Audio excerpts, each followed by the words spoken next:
us today. Also with us today is Jack Negro, Executive Superintendent. You give a wave there, Jack. And Claudine Tyrell, Secondary Principal. And you will see a number of other TDSB staff who are also logged on as participants. And as the questions come in, we'll be deferring to them over the course of the meeting for their support, and we'll introduce them at that time. And we would like to thank them for joining as a panelist this evening as well. Once we've gone through the slide deck, which will take us a few minutes, we're going to open it up to questions. We would ask you to please use the Q&A function within Zoom to submit a question in writing. Also in the Zoom link, we may have interpreters depending on what was requested. To access this service, please click on the interpretation button at the bottom of the Zoom screen. We have a number of participants here today, and we'll do our best to get to as many questions as possible. Thank you again for being here, and we're going to get started.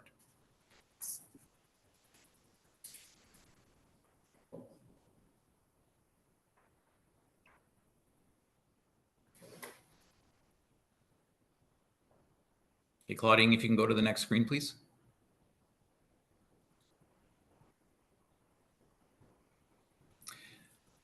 I'd like to start with the land acknowledgement. We acknowledge we are hosted on the lands of the Mississaugas of the Anishinaabe, the Haudenosaunee Confederacy, and the Wendat. We also recognize the enduring presence of all First Nations, Métis, and Inuit peoples. Next slide. So just by way of introduction, first of all, I want to welcome all participants to this consultation session this evening. We're happy you're here. And we're going to walk you through some of the main points of both the current directive that's in place by the Ministry of Education that exists as PPM 128, and also the draft policy that we have developed based on certain things that we've already done. This gives you a bit of an idea, this slide, of what has already been done and what we're about to do. So this all comes out of a resolution of the Board of Trustees that was made in January of this year. And that was followed by the Ministry of Education issuing a revision to Policy Program Memorandum 128 that details some of the elements of the Provincial Code of Conduct and School Board Codes of Conduct. Very specifically, this revision had to do with the restriction of cell phone use and of vaping in schools. But we are really focusing this consultation session right now on the component around cell phone and mobile device restrictions in schools. And that's what the policy is focused on. So this was a little different process in the sense that we conducted a pre-consultation phase in the spring of this calendar year that saw us go out and talk to different groups and make opportunities available to everyone in the board to give us some preliminary thoughts on what could be included in a mobile device use policy for the TDSB. So we spent a few months in the spring of this year just getting that input. Over the summer, we developed a policy draft, and it is now ready, and you are able to have a look at that draft policy and comment on it. And that review of the draft policy began on October 10th, and it will end on December 10th, at which point we will consider all the input, develop a final draft that will go to the Board of Trustees for final approval in January or February of 2025. And I'd like to pass it over now to Claudine Tyrell, who is the principal at Humberside Collegiate Institute and one of the co-leaders on this policy development project, to take you through some of the changes that were instituted as a result of the PPM that was revised in the spring. So Claudine, over to you. Thanks, Jack. So I'm going to look at PPM 128 and the minimum requirements for the cell phone mobile device usage. So this was implemented on September 1st in all schools within the TDSB. So the first item that I wanted to address was the all members of the school community. So all members of the school community are not to be using their personal mobile devices during instructional time, except for under the following circumstances. So for educational purposes, as directed by an educator, for health and medical purposes, and to support special education needs. And how the minimum requirements differentiate between from grade 7 to 12 and 6 and below are the following. So from grade 7 to 12 and in our school setting, students are not able to use their personal mobile devices during class time, meaning during the instructional time, mobile devices need to be powered off or in silent mode, except for when directed by their educator. From grade 6 and below, the personal mobile device must be stored out of view or set to silent mode for the entire instructional day. So that means for the entire school day, students are not permitted to use their personal mobile devices. And what's the same with both of these? In the instance where an educator sees a student who has used their personal mobile device, they're required to ask the student to hand in that device. It needs to be placed by the student in a storage area in the location in the classroom designated by the educator. So in our school, we have different storage methods in every classroom. Some teachers use a bin. Some teachers have what we call a phone tell, where there's different pockets for students to place their personal mobile device. There's different methods per class. So what stays the same is that it's the student who needs to place their item into the storage area designated by the educator in the classroom.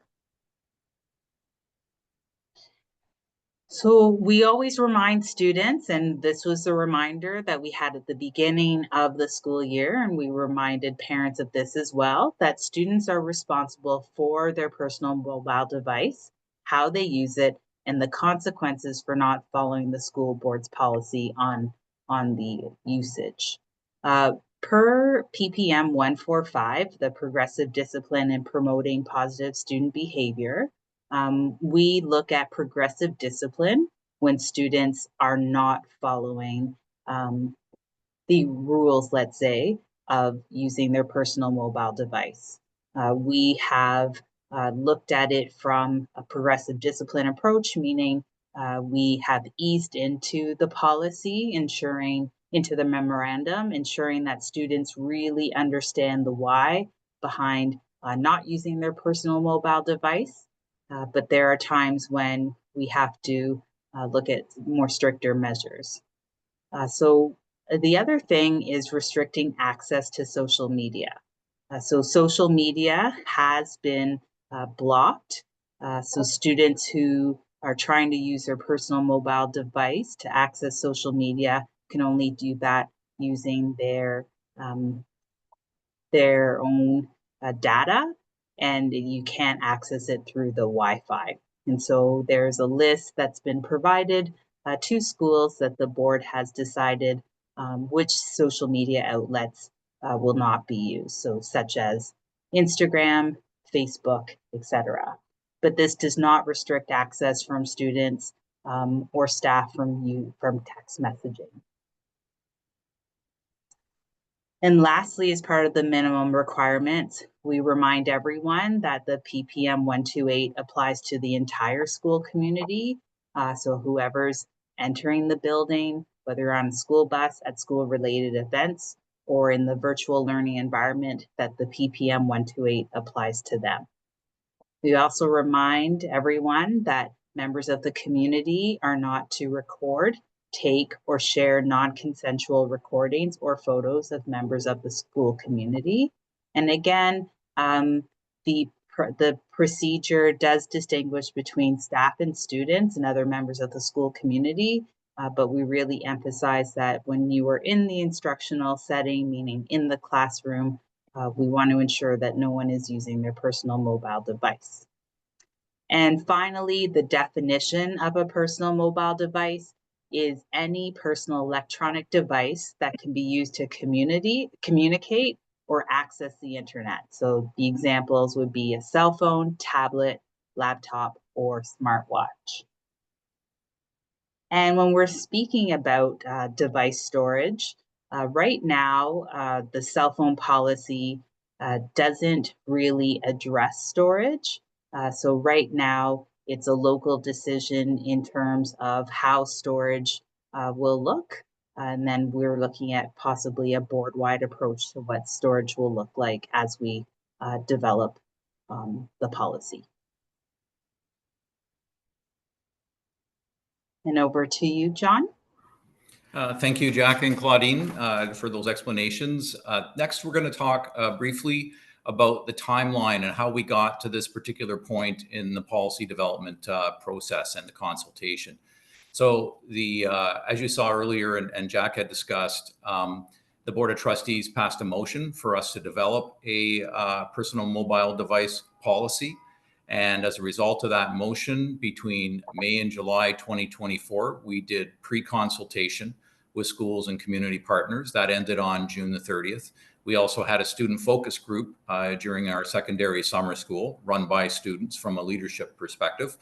And then while we were in the middle of those consultations towards the end of the school year, the ministry released their policy program memorandum 128, which Claudine just went through, with a revised code of conduct, and that's called PR 5. That resulted in a revised code of conduct for us, and that's PR 585, with that revised information from the ministry. The ministry, their direction was that we were to implement their PPM 128, their policy memorandum, on September 1st. So in addition to that, our policy services department completed a jurisdictional scan of what else was going on in Canada and around the world in terms of these types of policies. During the summer, our staff prepared a draft policy based on all that extensive feedback and those 22,000 surveys that were completed. That draft policy and report was shared at our Board of Trustees Governance Policy Committee.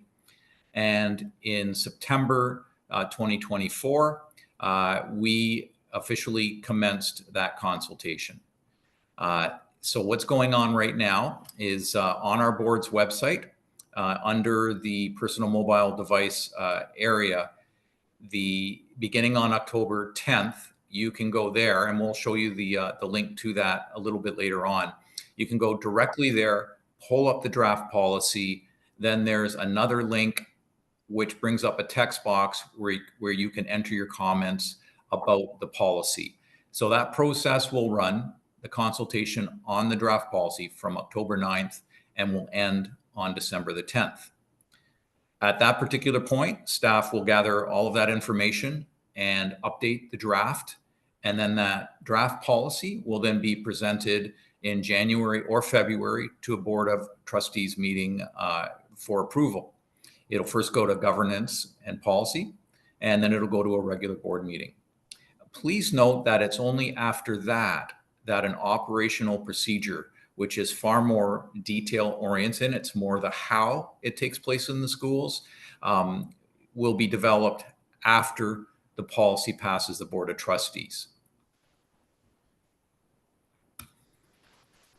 Next, I'm going to ask Ron Mustafa, and he is policy officer from our policy services department in the board, to talk or to show you what the draft policy looks like, and then to talk to you about some differences between what a policy is and an operational procedure so you have a sense. Because, and the reason that we're doing this is we did receive questions from community when we were doing our pre-consultation and since about how come from those 22,000 surveys, much of that information isn't represented in the draft policy. Well, it's because some of it's going to appear in the operational procedure, which is more, I'm going to say, the nuts and bolts of how we move forward.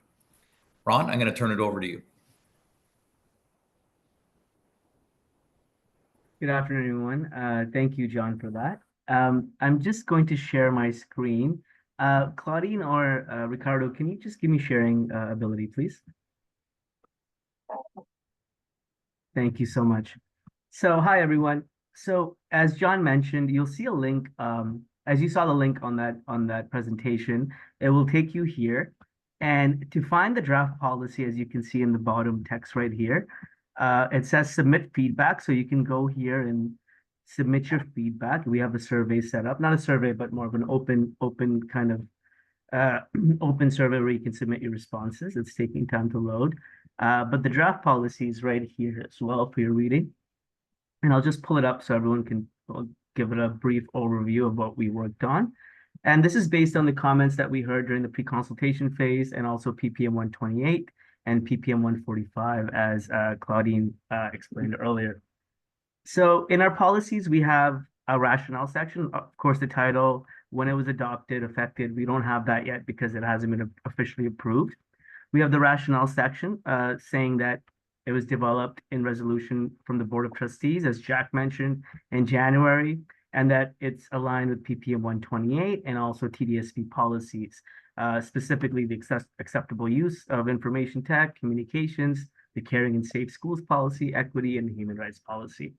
And then we narrowed it down to the objectives. What is the policy trying to achieve? The policy is going to outline requirements for the appropriate use of personal devices within schools, as Claudine mentioned. We're also trying to advance a conducive learning environment and promote a responsible digital citizenship. And the policy is also aiming to reduce negative impacts of excessive screen time and social media use. And Jack will delve deeper into that. That's one of the core tenets of this policy. These are the definitions that will be used throughout the policy. We have a definition of digital citizenship, of also instructional day versus instructional time, a personal mobile device, as Claudine mentioned. And then we go on to the responsibility section. Who is the associate director responsible for this policy? The director is responsible for all policies and to implement it. But within that, we have the associate director and the superintendent, Jack Negro. And then application and scope. Who does this policy apply to? Well, this policy applies to all members of the school community, as Claudine mentioned, including employees, parents, guardians, school council, and volunteers and visitors of the board. And this is where we get into the detail and the meat of the policy is under section 6.0. So 6.1 outlines the guiding principles. So what are the principles of this policy? It's about digital citizenship, ensuring that our students are not affected by increased screen time, on their academic success, mental health, and well-being. And then we go into, the tenets of the student device program that the TDSB strives to, ensuring that every student at TDSB will get a device when they're enrolled. And then the restrictions to social media platforms, as Claudine mentioned, there will not be any restrictions on text messaging. And then we have the use of personal mobile devices. I think Claudine did a great job of outlining it. This is largely based on PPM 128. It says you cannot use it during the instructional period for grade 7 and 12 and for the instructional day for under grade 7. And then these are the only reasons you can use it within the classroom: for educational purposes, for health and medical, and to support special education needs, or as directed by an educator. So this details that. And then we also have a section on school staff. We heard from the pre-consultation phase that a lot of students in particular wanted to know, well, will this policy also apply to our staff members, or is it just for students? We expanded the scope and said it would apply to both staff and students and visitors based on PPM 128. We also have a section on duty to accommodate under the Human Rights Code. So what are the reasonable accommodations that the TDSB can offer specifically to students who need cell phones? That are based on those 3 criteria that we have. And how about can you go to ask for that, and that could be done through the human rights policy. And then the emergency situations, when can students, use their cell phones? If there's a threat to school safety, say during a lockdown or a bomb threat, TDSB staff are to follow our PR 695, which outlines how to respond to these crises. And if there's a concern that a parent has, they want to get in touch with their child or the student, they can, of course, notify the office, and they can call in the student to speak to them, or the student can step out and make a emergency phone call if that's needed, as long as it's approved by the educator or the teacher in the class. And 6.7 talks about the enforcement and compliance. I think we talked about this, as Claudine mentioned. If there's deliberate non-compliance with this policy, it will result in disciplinary actions in accordance with PPM 145. So, 1 infraction, 2 infraction, 3, and henceforth, it'll go through the progressive discipline line. And then we have the personal mobile device storage. As of right now, we are working with school principals of establishing the best protocols for storing cell phones in the schools. And each school has their own best methods, so we're letting principals decide that. And then we have a section on privacy considerations. How will students' data and privacy be secured, especially when the cell phone gets confiscated? So we have rules around that, and we have provisions around that no school staff is allowed to search a student's cell phone when they retrieve it. And also, as Claudine mentioned, there's explicit mention of not sharing or taking audio video recordings without explicit consent from the party. And then lastly, we have a notifications and awareness and training section, which talks about continuous training and awareness for not just staff, but students and caregivers and parents at the beginning of each academic year, and constantly monitoring how this policy is affecting the schools on the ground that we're trying to implement it for, and training our professional and giving professional development to our staff to ensure that we're always on top of the effects of the policy and it's working as we intended. And then we have a specific directive that's very general for every policy that we have, to state the director can issue a procedure under this policy. And then we have an evaluation section that this policy is to be reviewed every 5 years. And then just some reference documents, legislations, policies, TDSB policies that we refer to in this document, and PPM 128 and PPM 125. And then next we'll go to, sorry, Claudine, do you mind sharing the presentation again? Because I think I'm done sharing the policy.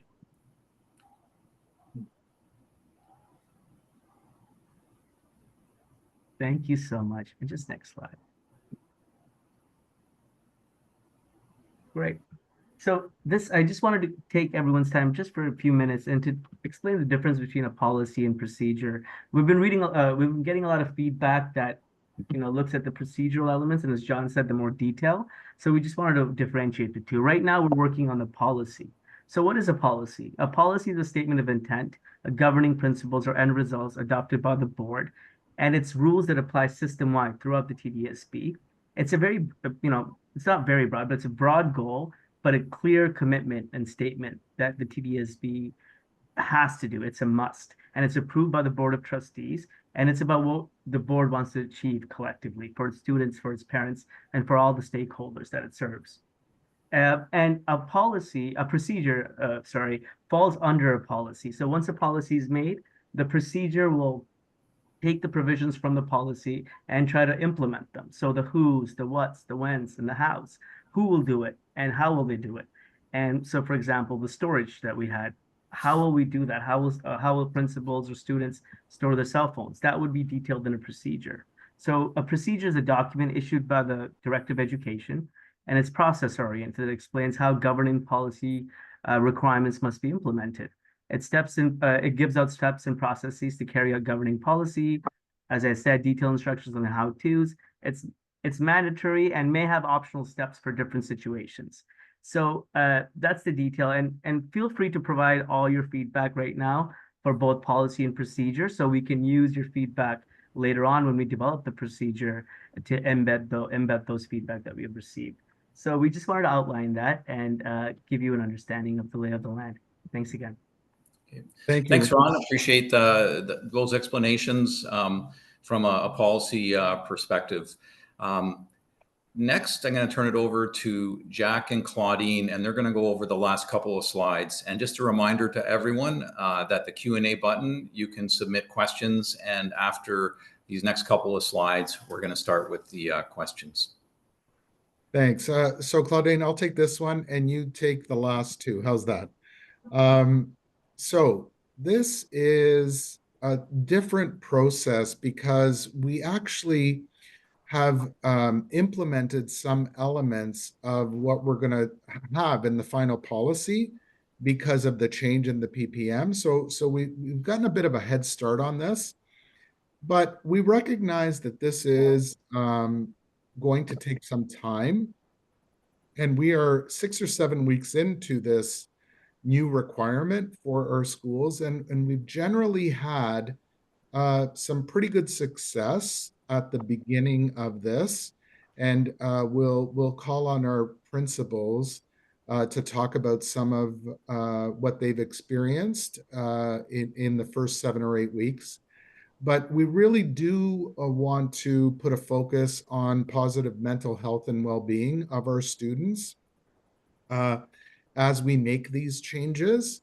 So some of what we're planning involves, talking to students and teachers about screen time. We've had some requests from parents to do presentations about screen time in parent groups because we know this has an impact. And that's just an example of the other things that are coming out of this policy development and initial implementation of the PPM. So Claudine, talk about the next couple of slides before we open it up to questions. Sure. We just want to thank you for participating this evening. And by participating, that makes you a part of our consultation phase. So we would ask that if you can, click on the link to access the draft policy. We can put it in the chat if you don't mind, Ricardo. And then you have access to the draft policy that Ron just shared with you and access to the feedback form. And we would definitely welcome your feedback as we look carefully at the draft policy. And next, we know the impacts that restrictions to personal mobile devices can have on students. And so we want to remind you that we do provide resources from K to 12, daily mental health resources, as well as immediate mental health resources that would include different agencies that your student can reach out to get some support. If you look here, I'm not sure if you can see it close up, but the resources go anywhere from looking at substance use and addictions to grief and loss to our well-being guide. And that guide is updated throughout the different seasons within the school year, and it will be helpful for you to just take a look at. And different wellness activities. So we know a lot of schools are doing it, but it might be something you'd like to look at to use at home. Thank you, Claudine. Thank you, Claudine and Jack. We're going to go over to the questions now, and that brings us to the end of our PowerPoint presentation. And the first question is, how have the first few months of school been in terms of implementing the ministry's direction around cell phones? How have students responded? So both Claudine and Nicole Miller, Nicole is an elementary school principal and Claudine a secondary school principal. And we also have Dill Elvey. He's a central coordinating principal in Caring and Safe Schools. So I'm going to ask that the three of them just see if they can take an attempt to answer that question. Nicole, why don't we start with you? Thanks, John. Actually, it's been surprisingly smooth and wonderful. Our students have really embraced it. We thought that my school is a grade 7-8 school, so 12 and 13-year-olds who historically have been very attached to their phones, but they seem to have adjusted really well. The first week, we just kind of went around and explained the rules, and they've all been on board. The staff are on board, and the staff have told me that they feel like kids are just more engaged in terms of not feeling distracted by something that's going on socially, maybe through text or whatever, or on social media. So less wandering in the halls, a few less bathroom breaks, and that it's actually been going very, very well. And parents seem very supportive as well. Okay, thanks, Nicole. Claudine? I would echo the same sentiments as Nicole. It's been really welcoming having this in the school. Students have embraced it. Students have their devices put away. What's different in our building is that students are able to use it in the halls and between classes. So we do see that. We continue to see that. But what teachers are saying is they're able to get through lessons a lot quicker because of the fact that there's not always the delays asking students to put away their mobile devices. And students are speaking with one another.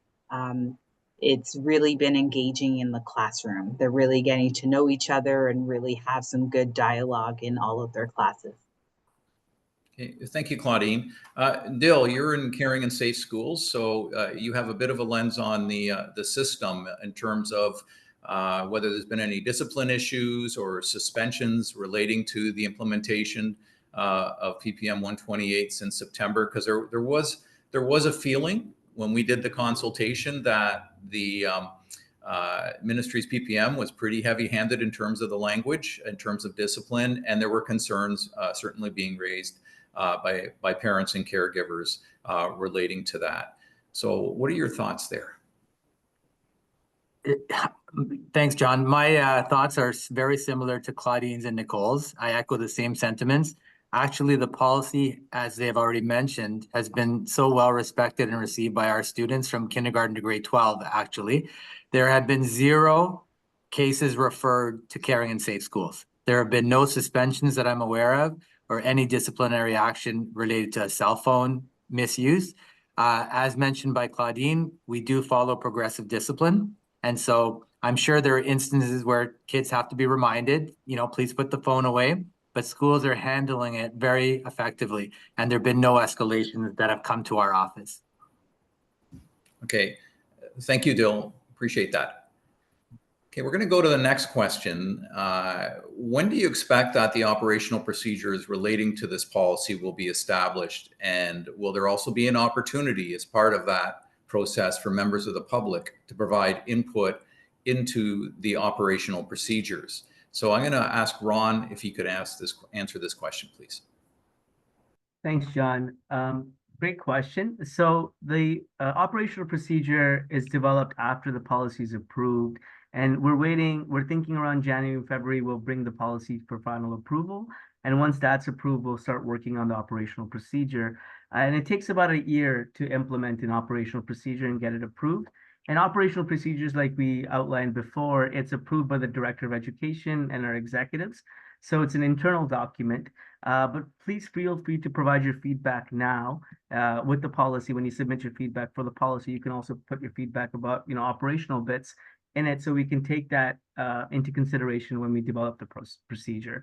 And there will be an opportunity. We will share the procedure before it gets to our governance committee for information, so that at that time the public can take a look at what procedure we've worked on last year and provide their input at that time if they'd like to do so. But we recommend to provide your input now for the procedure, even if you can, to the feedback form, so we can start working on it as soon as possible. Thank you. Okay. Thanks, Ron. And we also have a similar question, which I'll reference now, and it asks similar, how soon can we expect to see it? And a general comment that the details for how the policy is to be implemented will help standardize the approach and smooth the transition. That's certainly what we've been experiencing based on the feedback that we've received to date. The next question: if the draft policy is revised, updated based on the feedback received during this consultation phase, will the updated version of the policy also be provided to the public before it's finalized? So Ron, I guess that's another policy question for you. You're popular today, so what would your response be to that? No, it's great to hear these policy oriented questions. We're always excited to answer them. So once we collect your feedback, we would present it to the Governance and Policy Committee. And at that time, when we get the agenda package ready, it will be provided to the public in an agenda package format that it's going to Governance and Policy Committee for approval by the trustees. We won't share it like we're doing it right now, like posting it on our website. It will go through our board services agenda for Governance and Policy Committee, where the public can take a look at what we finalized based on the feedback that we received. So there should be about a week for the public to take a look. And if they have any comments, they can bring it up at the Governance and Policy Committee through delegations or through providing comments to board services that we can address on the floor. Thanks. Okay, thanks, Ron. And we've got a question relating to parents and caregivers. What has the response been from parents, guardians, caregivers up to this point? Has it been well received, or has there been any pushback on the guidelines? And so before I ask Claudine and Nicole to add their input, I'm going to go to Ricardo Francis, who's one of our panelists. He's in the Parent and Community Relations Office, and he's responsible for school councils. So Ricardo, I'm just wondering if you're hearing any feedback from the community based on your role of working with parents and caregivers. Surprisingly, I've heard nothing in regards to the mobile device policy. No school has contacted me, no parents have contacted me in regards to the policy. So from my standpoint, it seems to have gone over well with parents and caregivers. There may be some place that someone has raised a concern, but has not been shared with our offices yet. Okay, thanks, Ricardo. And Nicole and Claudine, by now you may have had your first school council meeting. You've been interacting with parents since that first day of school, and they all walked in wondering what they're doing with what they're supposed to do with their cell phones, depending on the grade and configuration. From your perspective, what has the response been from parents, guardians, and caregivers? Well, we communicated with parents right away. We sent out a letter to let them know about PPM 128 and the code of conduct. And parents responded by email saying, thank you, let us know what we can do. We had some parents that bought flip phones for their students. But overall, at our Parent Advisory Council meeting, we got the same support. So it's been going really well. I would say something similar. We heavily promoted it in the first couple of weeks of school and the week before around what the expectations were. Parents have been very supportive. We had a couple of concerned parents just asking questions about how their children would be able to access their assistive technology that they use for their around their IEPs, like voice to text and things like that. But the one-to-one devices are able to do most everything that the cell phone can do. And once we sort of sorted it out with the teacher and the parent, there was nothing. They're actually quite happy to have kids put their cell phones down for a little bit during the day. Yeah, it's been great. John, if I may, thank you, Nicole. We did have some concerns even before September that were expressed around when students contravene the directive and are asked to hand in their phones on occasion, and how, the security around that, etc. So we did, in the month of September, clarify with folks that when students are asked to hand in their phones, that it's right in the PPM that the responsibility for that phone when it's handed in is with the student and family. And so that was a point that was asked about a number of times, so we've had to issue clarification. But thankfully, again, instances of students needing to hand in phones have been few. And so as we as we move through, the first 6-7 weeks and everyone gets used to the directive, I think we'll have even fewer. So just wanted to point that out as an early concern that was addressed. Thank you. Yeah, thanks, Jack. And I wanted to go back to something that Nicole mentioned, because there's a question that relates to students with special education needs and students who may have special education needs but have not gone through the formal identification process, may or may not have an individual education plan. Earlier, we saw that there were some exceptions to the PPM 128 and based on human rights, exceptions to our policy. So I'm just wondering, from Nicole and Claudine's perspective, how do you view students who may have a particular need in terms of, it could be their mental health or well-being, or a student who hasn't been identified and require that support of a mobile device? So we, again, most of our kids in grade 7, all of our kids in grade 7 and 8 at this point have one-to-one devices. So students that require accommodations in the classroom can usually access them all through that. We do have a couple of students who keep their cell phones with them throughout the day in a more visible way because they manage their diabetes through an app in the cell phone. Which has not been like an issue either. Like kids just know that these kids have an exception because of something, and there hasn't been any uproar at all about it. And the kids haven't misused it either. They're just using it to manage their sugars, and that's what's happening. So we haven't had a situation come up where a parent has requested something around specifically a mental health and wellness. I did have a couple of students in the first week or two of school ask me if I would hold their phone because it was too hard for them not to look at it. But once they got used to it, they stopped bringing it to the office in the morning, and everything's been fine.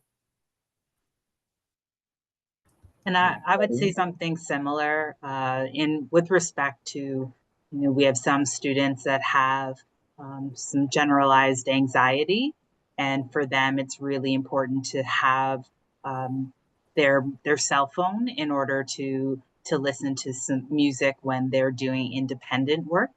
So we have supported students that way. And again, it's individual. We speak with students, we conference with students to see what their needs are, and we support them that way.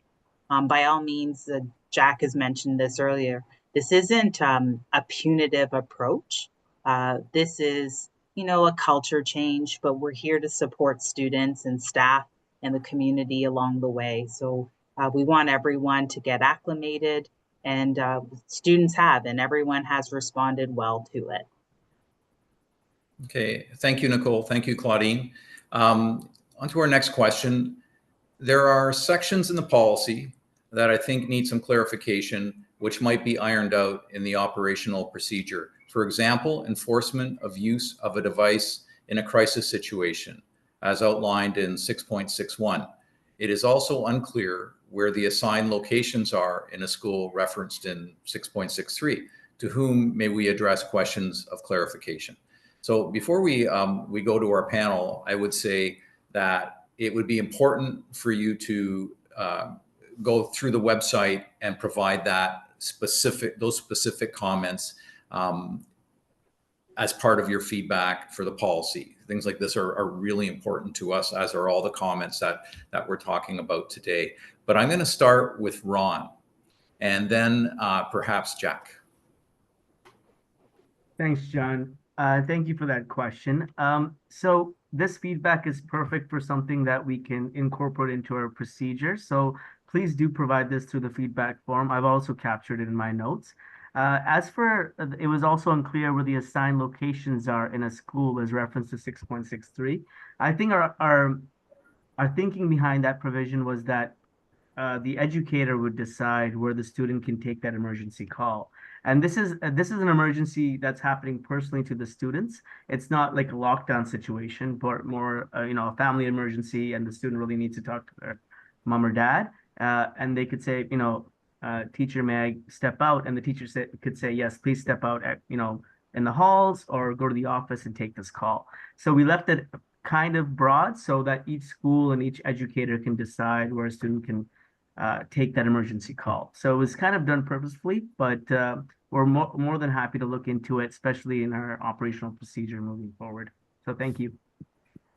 And yeah, thanks, Ron. Jack? Yeah, thanks. I think Ron has touched on most of what I wanted to say. I think for specifics, and some of this depends on the school's experience with this as they work through things. So some of these school-specific questions could be directed to the principal. I think as we move forward, we'll develop some thinking on crisis situations and what the myriad of those could look like. And provide a little more guidance through the operational procedures. So more to come on this, folks. There will be more clarification. If any of the people on this call have any immediate questions about anything happening right now in schools, they should direct those to the principal. And if the principal is not in a position to answer them directly, they can always access assistance in terms of getting an answer. So I'd really encourage that if anyone has questions about anything happening with this directive. Thanks, Jack. The next question, has there been any changes in student academic scores? We're really early in on this process where we don't have a data set, reliable data set where we could look to see if there has been any change in the scores. But I have a couple of thoughts, a couple of things I thought I would mention. Some of you may have read an article that was in the Globe and Mail last year about York Mills Collegiate Institute, where they did a voluntary through a group of classroom teachers. It expanded to about 2/3 of the school, where they had their devices checked at the door in different kinds of ways. And there was an article in the Globe where they interviewed students, and it was anecdotal in nature, where students were talking about how they felt their academic progress had improved as a result of not being as distracted in class and more focused. So it's not scientific method or research, but I would encourage you to look up that article in the Globe and Mail. And there's some early evidence of an early adopter compared to September. But I'm sure our research department will be looking at data sets as we move our way through the course of the school year in terms of understanding there are several environmental and different types of variables that are involved in that. The second thing I would like to do is I'm going to put Ron on the spot, because as part of the pre-consultation, he did a jurisdictional scan of different school boards around the world, in different countries around the world. And I know you haven't memorized everything, Ron. That's in that report that you wrote. But I'm just wondering if you remember any quick patterns or things that jumped out at you from that work that you did in your department. Thanks so much, John. Yeah, I don't have it memorized, but based on the data that I looked at Ireland, I looked at Europe a lot, France, who also have a similar ban. We've also looked at Australia and United States, of course. Holistically, it seems like a cell phone restriction has really helped with student mental health, student success, has reduced, cyberbullying, all the other elements that come with the cell phone. And overall, the impact has been very positive, it seems, in these countries and the different states that we looked at. And there are, of course, some, infractions about equity concerns, or, a certain community being more kind of disciplined than other communities. But overall, it's been a success in most schools and most school boards that it's been implemented in, and especially regarding academic success and student focus and mental health. So that's what I would say. Thanks, John. And John, if I can just add, I want to bring us back to Nicole's comments in terms of how it's been going, and her note that people seem more focused and on task in class. And we think that's going to pay dividends eventually. So our anecdotal observations so far points to real improvements in that regard. And certainly that's going to impact on student achievement in some way. I don't know whether we're going to be able to assign a value to, you know, the lack of distraction in terms of improvement, but just the focus itself will help. Thank you. Okay, thanks, Jack. Thanks, Ron. There's a question here. Can you share where, how parents can request blocking sites? Because you saw that there's specific social media sites that are part of the ministry PPM, and also any support to remove students' content from sites, for example, on Instagram. Having had conversations with Kevin Bradbeer, he's our information technology specialist from a teaching and learning perspective. What he has shared with us relating to that is if a parent has information about a site that potentially could be damaging to students from mental health or otherwise relating to social media or a website, that's information that should be brought forward to the school principal. And the school principal has a way to do that. And in terms of Instagram and other social media and those pieces, what Kevin has shared with us before in the past is those are individual accounts, and the board does not have any jurisdiction over individual accounts for individuals, be it a student or an adult in that regard. John, if I may, that list is dynamic in the sense that as new social media sites emerge that are of concern, we are able to update that list and block sites from TDSB Wi-Fi. So please, folks, we are only able to block social media sites on our TDSB Wi-Fi. That means, and we've actually looked into blocking them from cell phones while in our schools. We are not able to do that. So, you know, data plans still have access to these. So I just wanted to be clear with everyone that when we talk about blocking social media sites, it is we are only able to do it from the TDSB Wi-Fi. Thanks, Jack.